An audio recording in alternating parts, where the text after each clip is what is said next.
Social Media News Live. I'm so excited. I'm also missing being able to go to the UK. I was like, it was 2 years ago that I got to go and speak at Janet Murray, who we have as our guest today, at her event. I had so much fun. That was the first time I'd ever been in London, and I so want to go back. So, Janet, I'm so excited that you're here. It's like I'm almost there.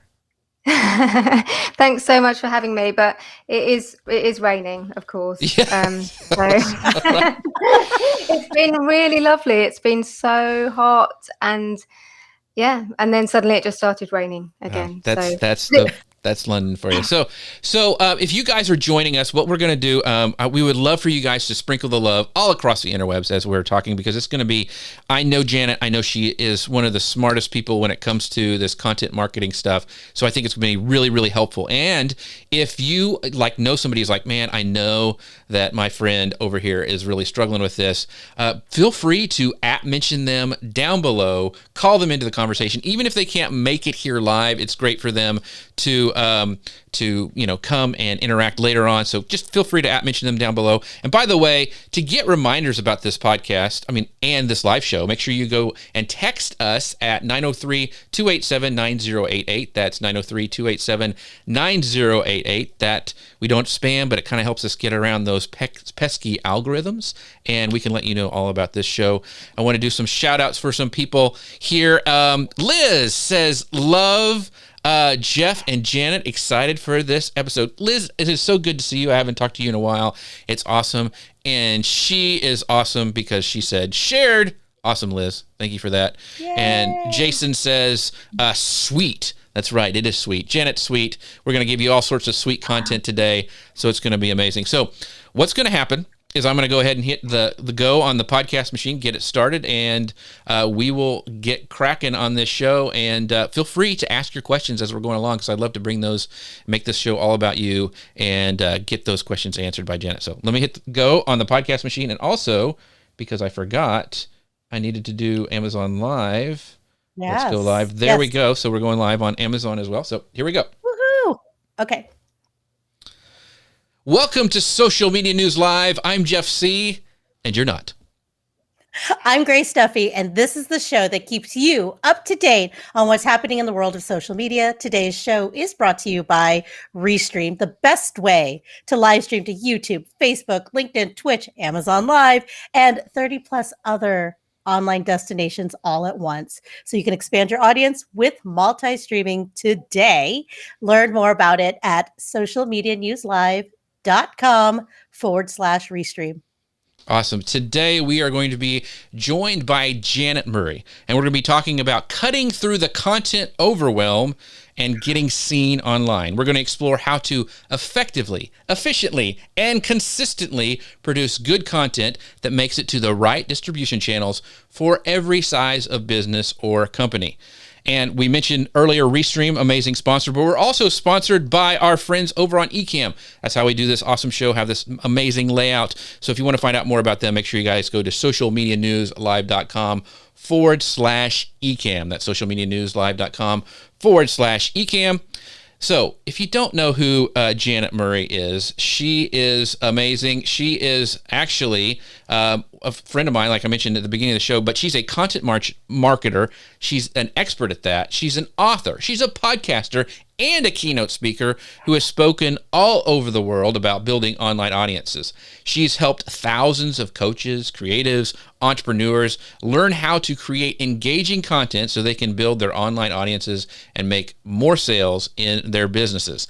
And she's also creator of the 2021 Social Media Diary and Planner. So if you haven't checked that out, you really need to, because it's amazing. So Janet, welcome to the show today. Thank you so much for having me, and thank you for that lovely introduction. Yeah, I'm so excited. It's been too long since we've been able to talk. So I'm so excited you guys can tune in today. In fact, our friend Ian Anderson Gray goes, "It's Janet." So he's excited as well. He was there with me at that conference. And our friend Sabrina is also here. She is there. Hello, it's me, Sabrina. Hello, Sabrina, it's Jeff. I'm so glad to see you. So let's get started. Grace, I know you had some questions to kick this off. Well, yeah, let's kick off this show by talking about the content marketing landscape in general. So more than ever before, we are completely inundated with a flood of content online, everywhere else.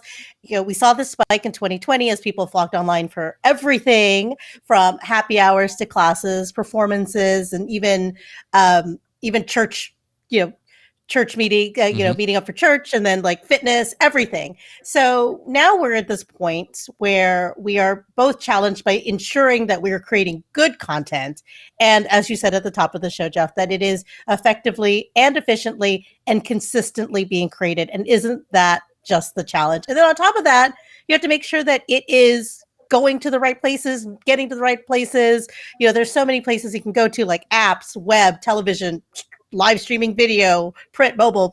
Our show right now, we distribute as a podcast afterwards. So Janet, can you tell us how your business, since you are a content marketing expert, this is your space, how has it adapted over the past year, and how do you see it evolving throughout this coming year, throughout the rest of this year, 2020, and going into 2021 going into 2022? For me personally, this is the year of the short form video. So it's about Reels, it's about TikToks, and it's about being able to share your message in these really short, snappy videos. So I've got really into Instagram Reels this year, particularly TikTok as well.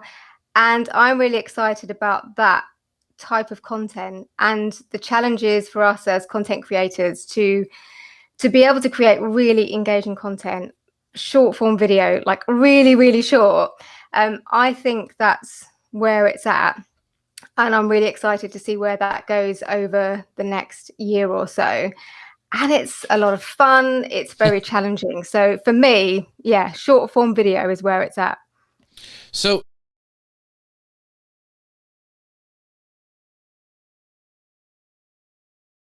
button. Okay, sorry. So there are folks who create a fire hose of content and, have like this team like supporting them doing it. So like Gary Vee, BuzzFeed, and all those people. So how can like the little brands like me or solo entrepreneurs in the same space compete with that? How can we enter the ring and like get seen above all this noise?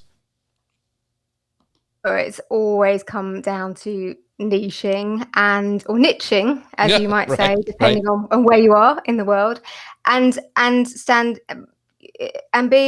not being vanilla, basically, and looking at how you can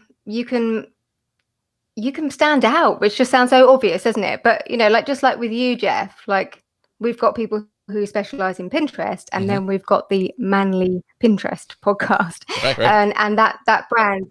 And I think that, it's been an ongoing problem for content creators. Is just that a lot of people are too scared to be different, and they're too scared to have a different opinion. They're too scared to show up in a different way. And I think, as ever, it's always been about showing up in that really kind of authentic way for you. And that probably sounds a bit naff, doesn't it? Authentic, but you know what I mean. But, right, I know. But kind of being you. And I think the rise of, again, come back to short form video like TikTok and Instagram. I'm really interested, and as a content creator myself, I'm much more interested in what people who are creating. Let me rephrase that. I'm less interested in, say, what Gary Vee is doing than what your average content creator who's just started a platform just because they're interested in creating a particular type of content, or they want to experiment. So some of the people I follow on TikTok, for example, I follow a TikToking nun who dances on TikTok. I follow this guy who in the UK who he works on a farm, and he does really exciting things, like shows us, lambing, and shows little baby lambs being born, and shows us around the farm, but also then does TikTok dances. I think you might remember the whole thing with the, oh my god, what are they called, the folky songs, what were they called, the sea shanties, that's what I'm talking about. Yeah. And the whole sea shanty thing that went viral on TikTok, I like to say that I was ahead of the curve because I was watching sea shanties because I like music. And I kind of saw that happen. I saw that guy just showing up with his guitar and creating this really engaging content, and then it just taking off. And what I think we can learn from almost like non-marketers is these kind of people, they often just turn up and they create content because they've got a passion for a particular topic, and they learn how to engage their audience almost on the job, if you like. Right. And they create really engaging content, and they respond to what their audience wants. And I feel like they're the people that I'm looking for when it comes to inspiration for content. They're the kind of people I'm looking towards, probably not your marketing gurus or Gary V's or whatever. Sorry, Gary. But, yeah. And it's not about volume, is it? It's about the impact that you make. And it's about that kind of content comes from a really honest, genuine place. Like I've got the stuff that I want to talk about, these things that I want to share, and I'm going to get out there and I'm going to have fun. I'm seeing a lot more fun, people having a lot more fun creating their content, which is good. Does that kind of make sense? Yeah, I totally agree. And the question I also want to ask is because now because there's this thought also from back to the marketing angle of content creation versus curation. So do you share out like to your audience the Dancing Nun and say, hey, this is a great thing? I mean, because I know there's a balance, and I know a lot of people talked about, you got to curate content, but you also got to create it, and you have to have a balance. What are your thoughts on that? Is that switch? Do we need to even curate content anymore, or should we just worry about creating it? Well, I guess I can draw on my own experience of using content curation, I should say, in my own marketing to build. I really grew my Instagram account very, very quickly last year, I think it was, in the back end of 2019, by curation. So by sharing memes and inspirational quotes.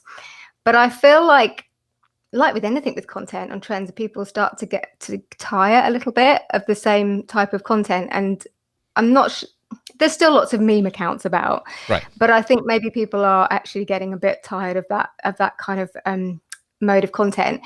And I grew an account of mine really quickly because I'm always experimenting. I'm always trying things out really quickly by sharing like really good quotes, other people's. And for a while I was really saying to people, like, you don't have to create this content yourself. You can curate other people's really amazing content.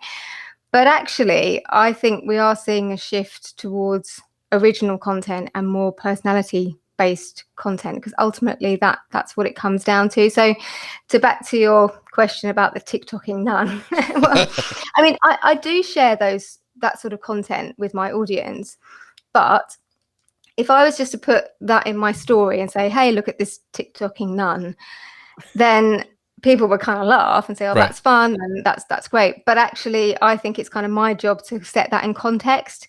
So maybe by grabbing an interview with the TikToking nun, I'm still waiting to see if she says yes, or by including that kind of content, say in my own podcast or something.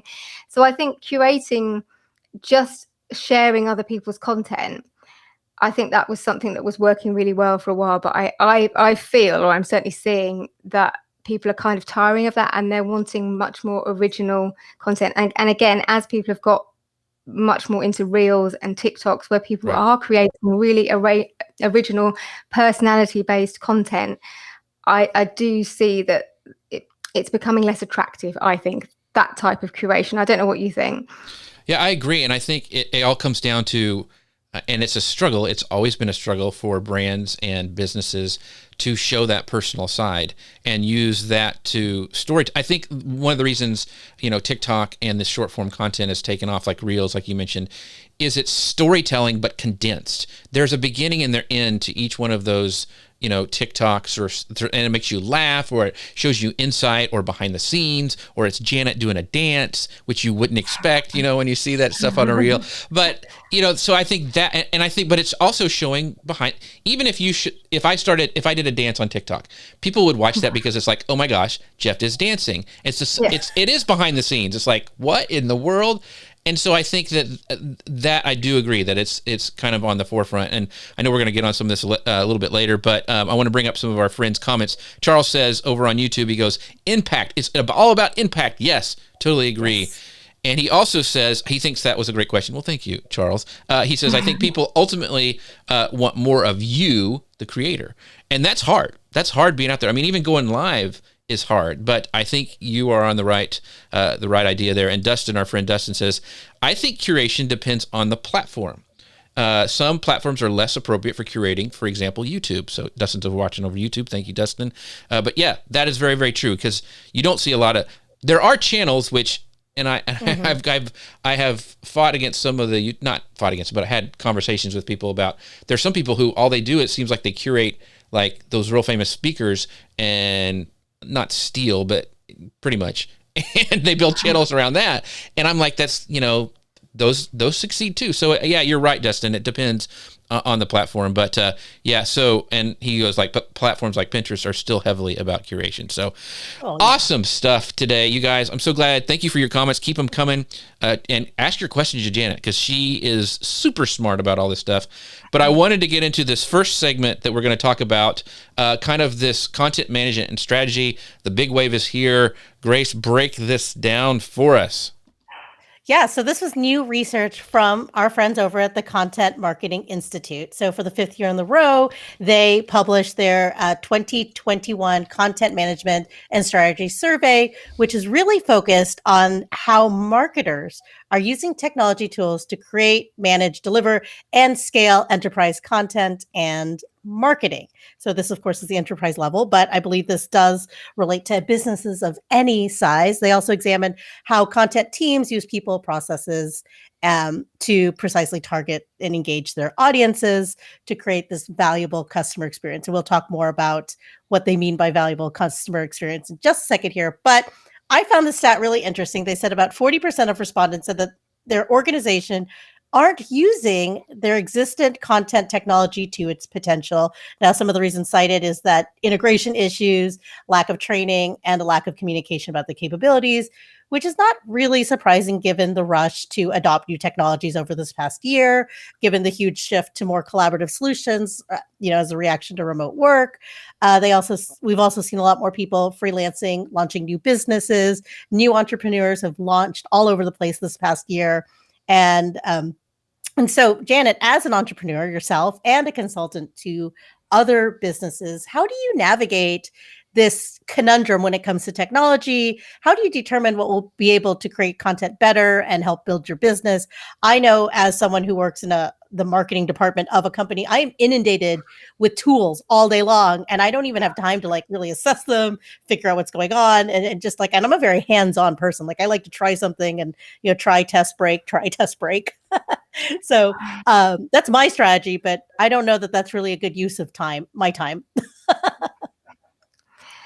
I kind of feel like it always comes back to the content. So I think people are always looking for the latest tool. Number one question I get asked is what's the best social media scheduling tool, or what's the best way for me to automate this particular process, like email marketing. Everybody gets, or certainly most people I work with, get so bogged down in, should I be using MailChimp? Should I be using Infusionsoft? Should I be using all of these kind of, email marketing softwares? Which is the right one? Which is the best one? But actually, to do email marketing well, you don't even need any of this stuff.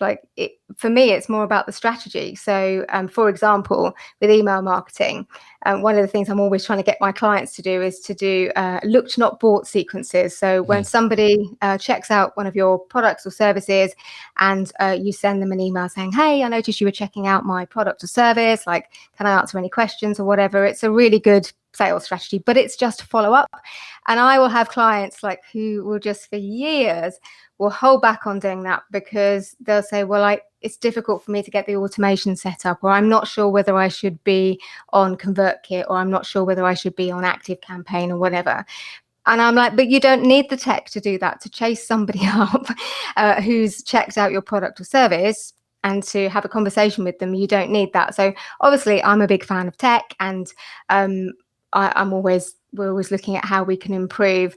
One of the things that I've been looking at this year is how to organize my content better. We've just started using Airtable, but ultimately me having Airtable, for example, isn't going to make up for my content not being very engaging.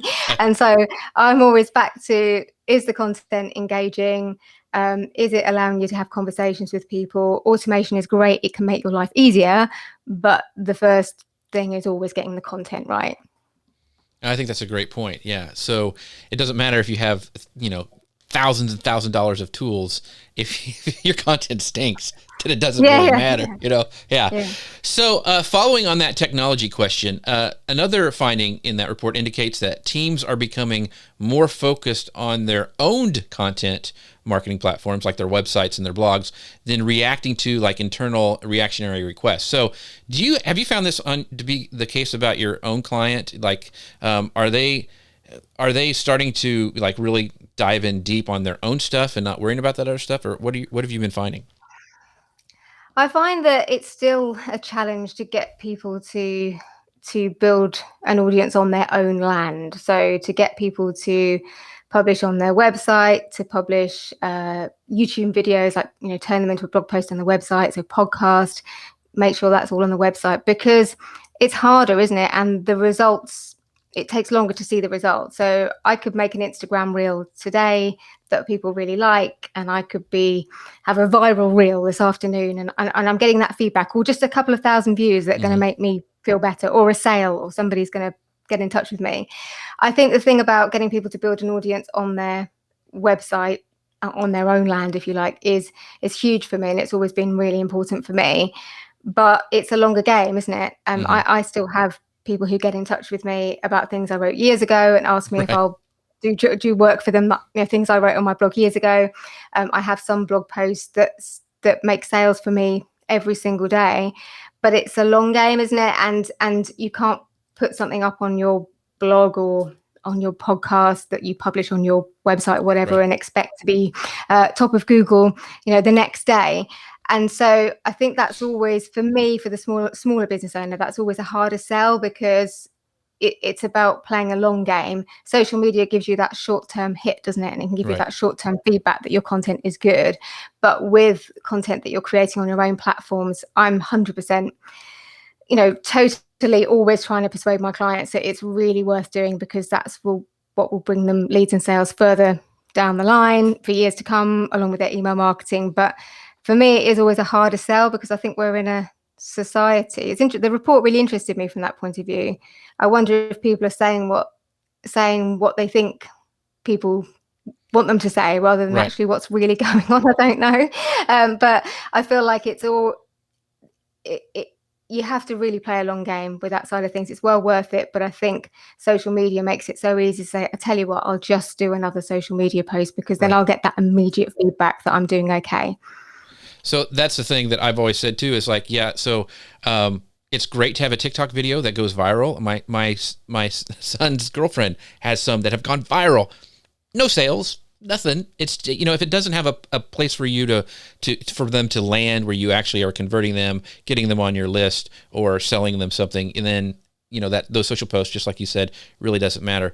Since we've been talking about tech and some other things, I wanted to ask and see if, like, and because I've been to your conference, I know you're really big on list building and building that email list. And like for us, we have this text message that we send out reminders before the show at, I'll just say 903-287-9088. Is SMS something that would be another way to do that? Are there any other new technologies that you're exploring that kind of works with that email list building kind of philosophy? Yeah, and obviously using messenger apps is huge, and obviously text messaging can be part of that as well. So it's certainly something that I use in my own business.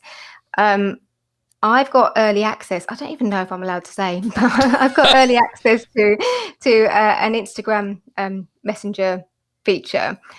So I've been getting to try out lots of cool stuff on Instagram, delivering lead magnets to people, and as part of that, we can use text messaging as well. So I think messaging is going to continue to be huge, both on social media platforms, but also by text. And what I love about it is obviously that you can reach people in different ways. So people can go to my Instagram if you want to. You can go and click on my Instagram and try this out. But my messenger will deliver you my lead magnet, and then we'll follow up with you via email. And I love the way that all of those different ways of different methods of communication, I guess, can interact with each other. I've just created a new quiz for an audience growth quiz, and that will you do the little quiz in my messenger, either on Facebook or Instagram, and then it will deliver those results via email. And then if you want to, if you're going to come to a webinar or something like that, you could then get a reminder by text. So I think also the more choices we have to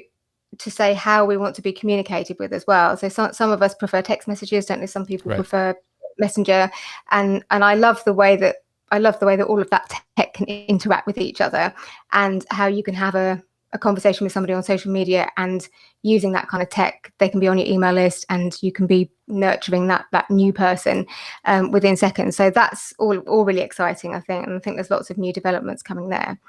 Awesome. So there's a couple questions I wanted to bring up. First of all, Charles says, great information being shared here. Thank you, Charles. I appreciate that. And Hilton says, Instagram DM automation was open to the public on the 2nd of June. So that is a relatively new thing. Thank you, Hilton, for sharing that with us. A question here is, this is a long one, so it's going to. So this is from Marino. Says, we've been dealing with content marketing so far, and to me, it seems like we've got to the edge of that era, since all social media are flooded with content, mostly useless for businesses. Now we've come to understand that mass marketing is made out of smaller and smaller niches. What is the next big thing? So, do you think the next big thing, answering kind of Marino's question there, is that it is those messenger, and then as the AI and that kind of stuff develops, it will become more and more personal? Is that what you think kind of the next big thing would be? Yeah, I think so. And I also think it's about, again, short form content.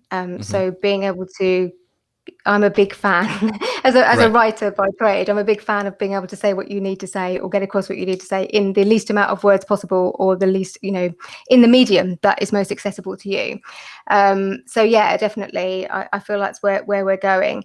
But I also feel what I love about all of this is the accessibility part of it, because I think communication, being able to choose the way that you want to be the way you want to be marketed to, even like, I want you to market to me via text message, or I prefer you to market to me via email, or whatever it is, be able to kind of appeal to people's learning styles, I guess, or the way that people communicate. I think that's really, really powerful.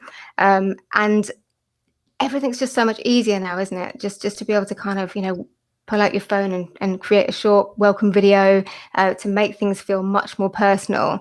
Really, I love the fact that everything is getting more and more personalized, and more down to people's personal preferences, that we can have more influence over that. And I also love the fact that everything's shorter and more accessible, and we can have that information delivered to us in a medium that we most, that we find the most accessible. That's a good point. Good point. So, Grace, did you have a question, or are we ready for the next section? I can't remember. I think we're ready for the next section. Okay, I had the same question as Marino, so good job, Marino. Thank you so much for asking that. That was a good one. So the next segment we want to talk about is creating truly great content experiences that succeed at scale. So we're looking, as we're researching for this show, I came across this article in Marketing Profs. It's titled "The 3 New Rules for Content Experience" by Randy Frisch. And in this article, Randy cites a 2021 B2B marketing report, which addresses this enormous disconnect that seemed to be happening between what marketers are prioritizing versus what buyers truly want, given this new space in which we are completely inundated with marketing content, and it's getting harder to create that stuff that engages and entices for your audience. So to start, buyers do not want to be sold to, according to the study. They want to be educated, and the study found that more than half of buyers are what they find useful is user reviews, product tours, and videos. But guess what marketers prioritize? Sales sheets, white papers, and ebooks, which we all know are those lead magnets we're all supposed to be creating, right?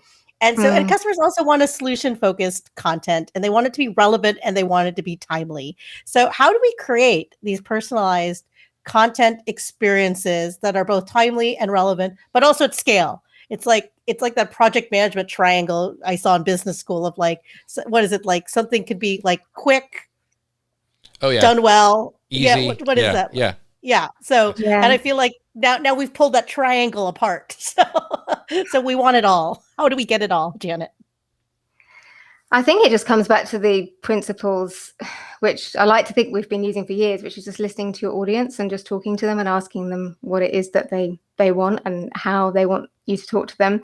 I certainly noticed a shift in my own content where educational content is what people want. They want you to educate them not only about the problems that they're having that maybe your products or services solve, and they want you to educate them about your products and to tell them more and be able to ask questions and to find out more. I had a really interesting conversation actually the other day with a client who was talking about how she was posting on LinkedIn and she was getting loads of engagement. She'd been following my strategies, which is just about starting conversations. Obviously, just got to stick that in.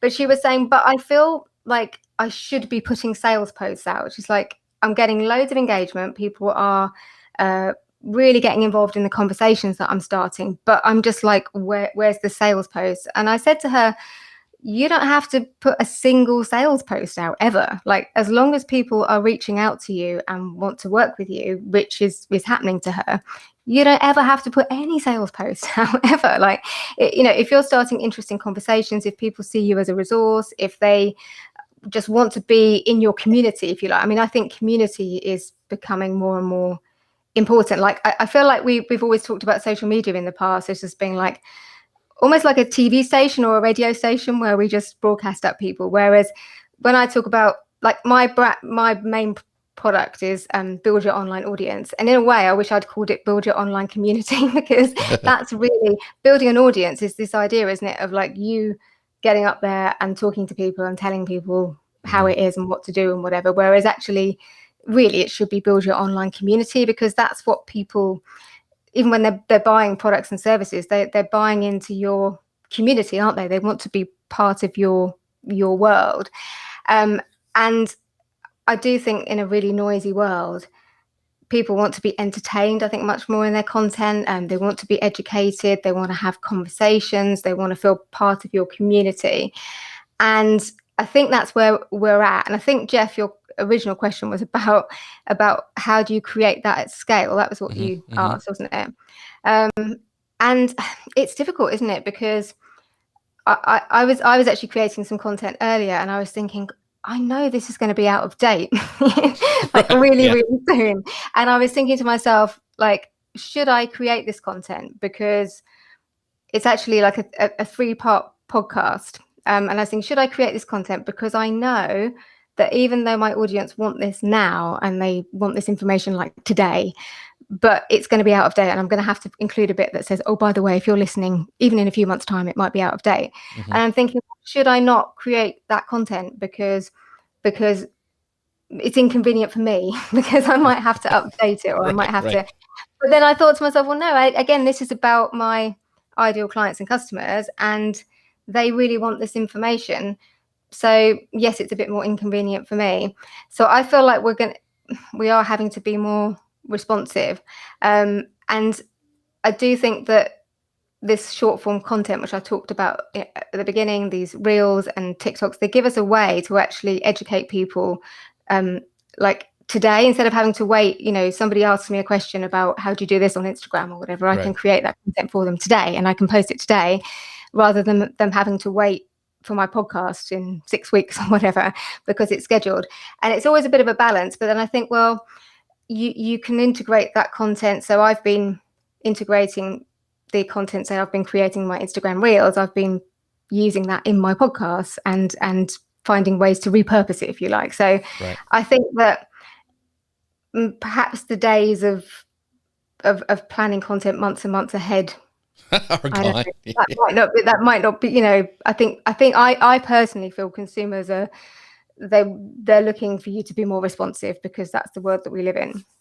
I totally, I think I agree with that, because like for this show, a lot of times the news we get planned and a guest 2 days before we go live, because we want to keep it relevant and keep it, what's going on. We looked at F8. We thought about talking about that today. Really wasn't exciting. So that's why we kind of switched it up on Janet. And she's like, by the way, we're not going to talk about that. We're going to talk about this instead. So because I knew she was good and I knew that a lot of people needed to hear this. So not only do marketers have to think about, their content creation, we've talked about that a lot, but they also need to consider distribution and the destination. So what do you tell your clients? Like if someone were to take this moment to maybe reevaluate the distribution and their experience portion of their content marketing approach, how would they go about doing that? Where would you tell them to start? So the first thing I always get my clients to look at is niche. Well, actually, just to start off and say, well, what is it that I'm trying to achieve here, and who is it I need to reach in order to do this? So I guess there's two parts to it, and then it's kind of like, okay, so who are my audience basically, and what do I need to say to them, and what's the best way to reach them?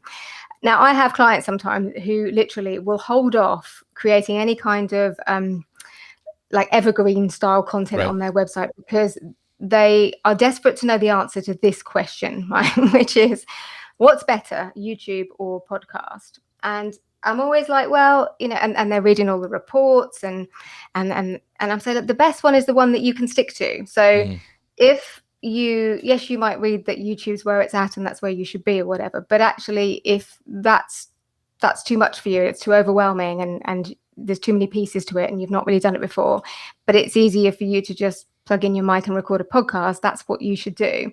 And if writing's easier for you, there's still a place for written blogs as well. But I think that often people are wanting to wait for somebody to tell them that this is the right content form, this is the right way that you should be doing it. But actually, ultimately, it comes back to your audience. Like, who are they? What do they need to hear from you? What's the best medium for that? I find that there's usually an audience for whatever you sell on whatever platform, so what you feel comfortable with. If you hate video, starting a YouTube channel, a lot of people do get better at it, but some people are just never really going to be video people, but they might be good at audio, or they might really excel on a blog. So I think it's a combination between, what is it your audience needs to hear from you? And then it's about choosing a platform that you feel comfortable on and that you can stick to.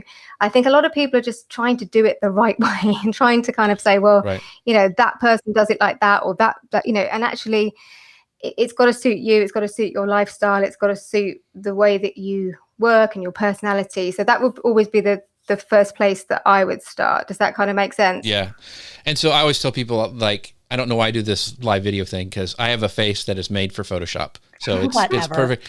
So, but it seems to be working. So one of the things, and I'm going to fanboy a little bit, but one of the, you mentioned talking about providing value and having people, not doing the sales stuff.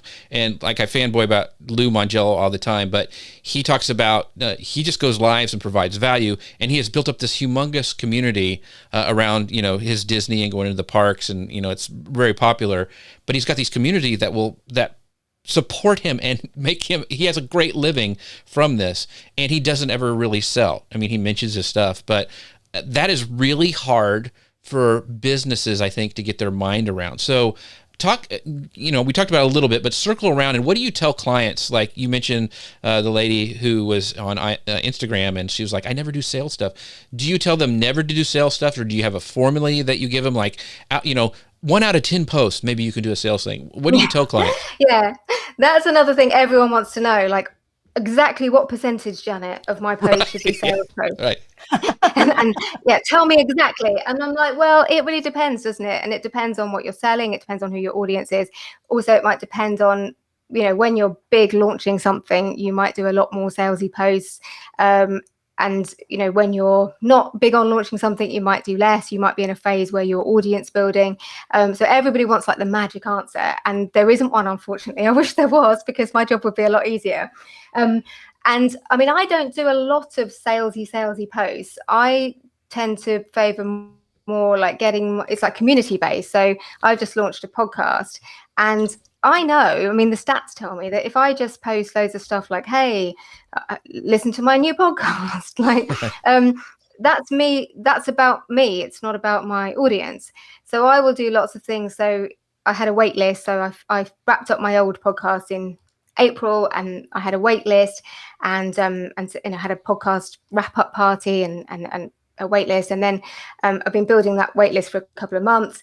And then when it came to choosing the artwork and the cover, got people to vote on the covers and got people to give me feedback on what content I should create for them. I think it's really powerful if you can get people involved in the creation of your products and services, and they feel invested in it. Like, I sell this diary, and every year we have a thing where people get to vote on the covers. And so that, we whittle it down to 8, and then people vote, and they're like, oh, was mine in the top one? And so it's about kind of getting people involved in the journey with you.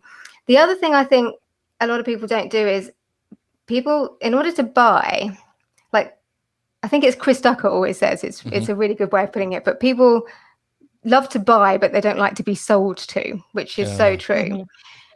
But so in order to get people to buy from us, they need to desire our products or services. And I think that's, so you can create desire by doing some of the things that I was just talking about there, like getting people involved in the creation process. But people have to want to hold your product in their hands, or they have to see themselves at your restaurant, or they have to want to wear the clothes or whatever. And I think a lot of people miss that, even quite established businesses. And they'll put poor photography out, or they'll put, if they're a product-based business, they have poor photography or no photography, and wonder why no one's buying their stuff. So I'm always, with content, I'm like, your content has to meet an emotional need. And there's two needs, actually. So often it's about meeting a practical need. But when your content isn't connecting with people emotionally, that's just when it's going to kind of sink. And when you can draw people in by publishing relatable content, or content that makes people feel something, that they're emotionally involved, and or they desire, they want to hold that product in their hands, they want to wear the stuff, they want to live in the place, or stay in the Airbnb or whatever it is. That's, I think, what we need to be trying to do. And it's that, that's quite a hard thing to do, and it can be quite a hard thing to do when we're challenged, as small business owners sometimes as well. With budget, we may not have the budget for all the kind of top-notch photography or whatever. But I think that's what we always need to be striving for in our content is, we don't have to sell directly that much if people are desiring the product, the service, they want to be part of the community. I was teaching a class this morning actually about Facebook groups and how to sell in Facebook groups, and everybody's like, right, okay, show me the strategies, like, how do I sell? Hang on a minute, let's just go back. Like, the first thing you have to do in a Facebook group is you have to assemble a community of people who like each other and want to be around each other, and have got the same problems and want to talk about the same thing. So we were talking, for example, about Erin Condren, I don't know if I'm saying that right, who has planners. She has like a fan Facebook group for the planners, and people are in there like geeking out and saying, like, how do I clean this something or other? Somebody was talking about some kind of Franken planning or something. They're all geeking out together over these planners. They desire this product, they desire to be part of this lifestyle, and I think that's the bit that we really have to tap into, and it can be really hard. Oh, I agree. You're talking to my heart. You're talking to my heart here, because I actually have a happy planner. So, and it's the same thing. Like, I am part of a Texas happy planner group, and then that turned into a Dallas area happy planner group, and that's what I'm part of. So you brought up a really good point about, you have this like users, you have these audience, these community members that are excited, and that made me think about user generated content, and how much are you instructing your clients on leveraging that user generated content? And sometimes it's hard to get people to like, oh, you like my product? Can you talk about it? Can you do a video about it? Can you do this? Right? And how do you organically get your audience to talk about your product online in a way where you're not necessarily having to ask for it, or you ask for it, but you don't ask for it, right? To use a TikTok phrase, like, tell me you love your happy planner without telling me you love your happy planner, right? So. I was trying to find I think I have one of my planners on my desk, but I've moved it. But again, it's about desire. So if people really desire the product, if they think I'm going to look really cool holding this, or I'm going to, people are going to admire me if I wear this or whatever, people will show it. We'll show it off anyway. So my diary, for example, that's why I was looking for one. People just send me when the diary, because they look beautiful. When their diary, we have a whole build up where we have a wait list, and then we have a pre-launch, and people can choose their covers during the pre-launch.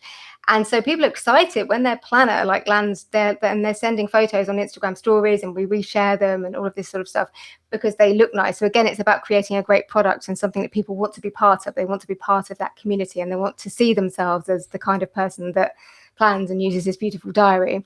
But the other part of it is, if you want people to give you great customer testimonials, you just have to make it really easy for them. So you have to ask. So, when we send out the planners, we will obviously say, please tag me in a photo, and here's how to do it on Instagram.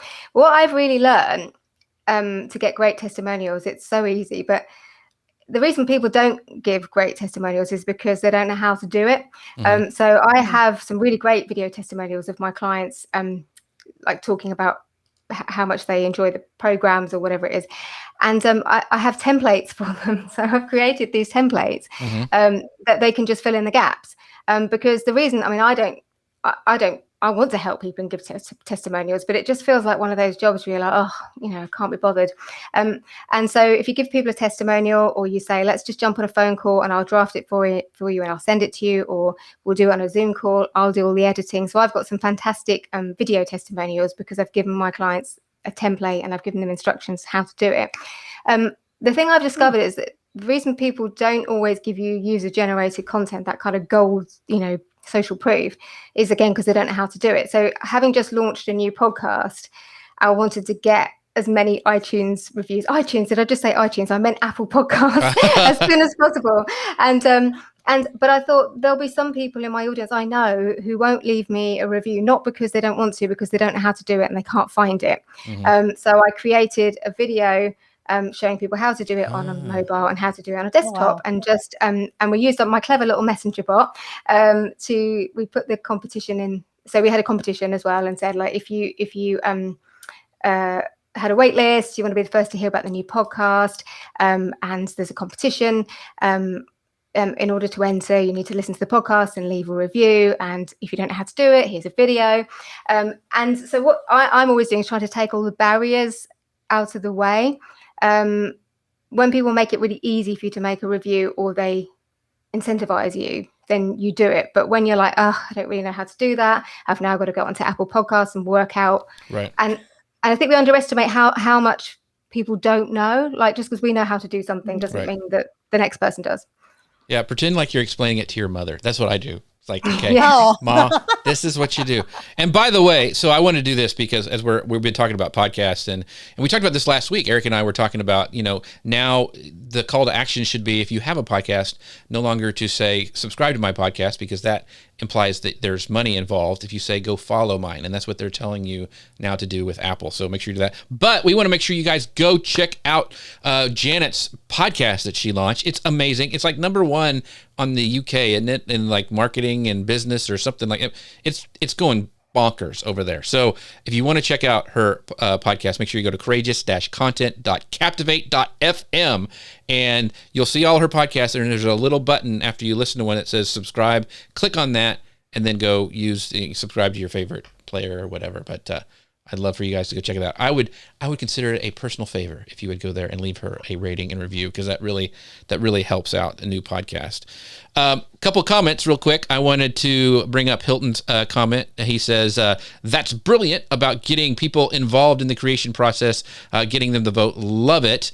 And then Marino says, I always ask myself the same question before posting any content. Does this resonate with a problem, an interest, or an exigency, the pie model of my community or tribe? Does this resonate with all of you? It does. And in fact, if you guys are struggling with how in the world to do these cool live videos in lower thirds and everything that I'm doing today, make sure you guys go check out our friends over at Ecamm, who sponsor and make this show possible. You can go to socialmedianewslive.com/Ecamm. They're amazing. If you can dream up a live video, they can make it happen. So make sure you go check them out. And Grace, somebody that's dear and close to your heart as well. Talk about them a little bit. Well, today we're doing this awesome deep dive into content creation with our very special guest, the amazing Janet Murray. And there's no better way to distribute that awesome content that you're creating than Restream, especially if you're using live video, audio, or podcasting as part of your marketing strategy. So everything from custom branding to multi-streaming to over 30 online destinations, because why only choose one? Choose them all. Go to all of them like we do, right? Get all the tools you need to create a stunning live video show, live podcast, everything that you need to create this engaging and enticing content right with Restream. Right. And Samantha, maybe I gave the wrong link, but I'm going to put this one up too, that you can go figure out her podcast. Samantha says it's at janetmurray.co.uk/courageous content podcast. So I think that one works as well. So I want to and I think you can search for Courageous Content Podcast. Yeah, she's everywhere. I use Stitcher, and that's how I found it. So, and Janet's face is on there. So you cannot miss it. It is, like we said, #1 in marketing in the UK and #2 in the business chart. So she just launched too, right? So we did want to talk to you about your podcast. So, we know you just launched it. Tell us about it. Tell us what prompted it and what got you going. So I had another podcast for 4 years, 450 episodes, and it was going fine, but people were still listening and seemed to enjoy it. But I felt like it had run its course, and when you get those TV shows where they just do too many extra seasons, and I felt like I was in danger of doing that. When you're like, do you know what? It really would have been good if they finished it at season whatever. But I wouldn't say I was like bored particularly, but I was starting to, when you're just kind of knocking them out, and I didn't want to do that. So I decided to park it at beginning of April, and I've been working on something new. And I came up with the Courageous Content Podcast because I feel like, particularly with my audience as well, is that yes, you can have all the tricks and people can show you all the strategy, but if you're fearful about putting yourself out there, things like video, what we're doing now, even just using the tech, like when you were talking there about using Ecamm and Restream and whatever, like it's hard, isn't it, to learn how to do all of that stuff, and sometimes you're learning while you're doing it live. Right. It's the same with Instagram Reels or whatever. So I wanted to create something that addressed like people's challenges around creating the content. So I came up with this idea, the Courageous Content Podcast, and I wanted to be more courageous on it as well. So I've changed the format. So I've got these coaching interviews, which are not just kind of live coaching, but you'll also hear me chip in and then talk about when I wasn't a great coach, or, I should have asked a better question here, or actually I got a bit rattled by that or whatever. So there's a bit of me sort of jumping in. I've got these amazing expert interviews. And one of the things I wanted to do actually was avoid interviewing marketers, because as I was saying earlier, I really look to non-marketers for my content inspiration. So I'm looking at the TikToking nun, or I'm looking at the guy birthing lambs on his farm, or who else? I'm interviewing this girl who's a pianist who used to play at the Savoy Hotel in London, and how she's reinvented herself on TikTok. That's where I get my inspiration from, is looking at almost like ordinary people who just jump on and start creating this amazing content. I think we can learn a lot. And then I've still got the solo episodes, but short form content again. I've been doing so much editing to make them much shorter. I used to just send an interview to my podcast editor and he'd make it sound nice, but actually I thought I'm a writer by trade, and we have this phrase is like, make every word work for its place on the page, and I kind of thought I want to make every word work for its place in people's ears. So a lot shorter episodes, a lot more even in the interviews. If I feel, sometimes you ask somebody a question and they maybe don't fully answer it, or there's some ambiguity, so I'll jump in and then say, actually, I think what they meant here was this, or whatever. So I'm even going to be doing some tutorials on the podcast. So I'm trying to be more courageous in my content, because I think if you are a content marketing person, that's what people know you for, people kind of expect you to lead. And I felt things were getting stale, not just on my podcast, but on other people's content as well. Right. And so I felt like I needed to shake things up a bit. So it launched on Monday, which is a bank holiday in the UK. So it's a holiday. But I was number one in marketing in 9 hours, which is exciting, and number 2 in business by I think the next day. Although I'm now at number 4, which I'm not happy about. But not after this. After this show, it's going to go back to number 1. Yeah, it's going to go back. Hopefully, yeah. So I wanted to ask this question because I've been podcasting for a long time. I produce podcasts for like Guy Kawasaki, and so I love podcasting. Eric Fisher and I talked about it last week. If you want to go back and listen to that episode or watch that show, that was a really good one about all the new stuff coming out in Apple. But I want you, Janet, to tell us, how podcasting has helped grow your business. If people are thinking about diving into it, and maybe why business owners should consider starting their own podcast. So it's hard to even describe how important it's been, but basically most of my paying clients come from my podcast. They find me. We talked before about selling without selling. Well, most of my clients start off on my podcast listeners, and then they get to know me, and sometimes it can be quite quick, but often it is 6 months, a year or whatever before they become a client. But there's no sale to make because they've been listening to the podcast. They know me, they know my teaching, and if they've stuck around that long, they probably like it. So when they join one of my programs or they buy one of my products, the diary is often actually the first thing that they buy. There's no hard sell because it's just a relationship. It's just they become part of the community, and it becomes the natural next step to come and do more with me. So I love podcasting because although I like video and actually doing Instagram Reels, I always thought I wasn't as good. I always thought I wasn't very good at video and that I was better at audio. But I think I've got better at video, but I just love the intimacy of being in someone's ear, and people really do feel like they get to know you. Like people will come up to you at events. I'm sure you've had this as well. And be like, oh, they feel like they know you because there's something so intimate about being in someone's ears, and you can be in their ears for longer as well. So I think it's so powerful. I'm a massive, big fan of podcasting, and I think it's growing and growing, isn't it? Yeah. And I'm interested to see, I'm experimenting with my format. I'm interested to see how other people do the same. Yeah. And Hilton says, LOL, I am in the funnel. I'll see you in about 6 months. So, you got in your funnel. So there he goes. So Grace, you had one last question and we'll wrap up this show because, man, we got to have Janet back because this has been amazing. But ask your last question. Yes. I would love to know, since we're talking about content creation, how long does it take you to prepare for each of these podcast episodes, at least when you did in the past and in this new format, this new model that you're doing now? Oh, my Lord. Well, the new format, when you start something new and it does take you a while. So, and I've been so fussy about it because I just wanted to create. Somebody said to me, like, what are you wanting to do? Take over business or marketing? And I was like, I just want to make a really good podcast. But I mean, hours and hours for these first few episodes. But I think as with anything, it's about getting into a workflow, isn't it? And once you've done it a few times, the process becomes a lot easier.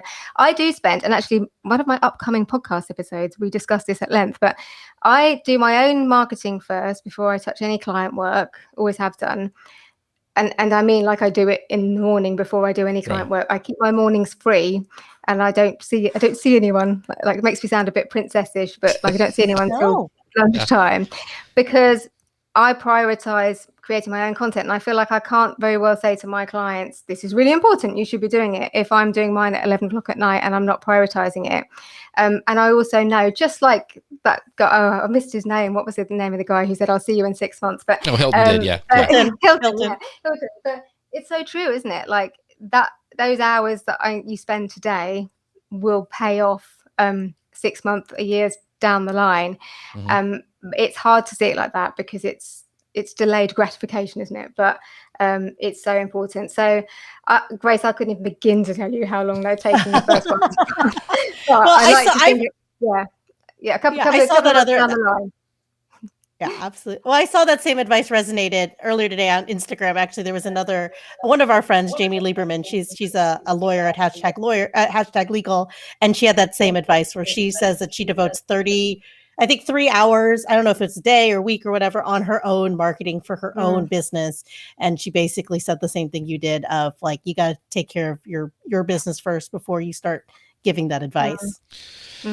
Definitely. And that is our show. We are right up against the hour here. I thank you guys so much for watching. Like I said, I could have Janet talk forever. Make sure you guys go check out her podcast that's up on the screen here at courageous-content.captivate.fm. Janet, is there any place else that people can go that you want them to send them to find out more about you? So my website, which is janetmurray.co.uk, and Instagram, that's where I hang out the most, at janmurrayuk, and it'd be great to say hello over there. Yeah. And make sure you guys go do that because she's got tons of stuff. Check out her planner if you want to get in the funnel and see her in 6 months, just like Hilton said. But she's got some great stuff. Make sure you check that out. We appreciate all of you. Thank you guys so much. Thanks so much for our sponsors, Ecamm. Find out more about them at socialmedianewslive.com/Ecamm, and also Restream at socialmedianewslive.com/Restream. Thank you to my amazing co-host and producer, Grace Duffy, who is amazing. You can check her out over on Restream.io and see all her stuff she's doing. You'll see her speaking all over the place. Thank you, audience. Our next show is at next Friday at on the 11th at 11 a.m. Eastern Time, 10 a.m. Central. Make sure you guys go sign up for our text at 903-287-9088. Make sure you get always reminded about that show. And with that, we'll see you guys next time. Appreciate all of you. Thank you, Janet. Bye, everybody. Thank you.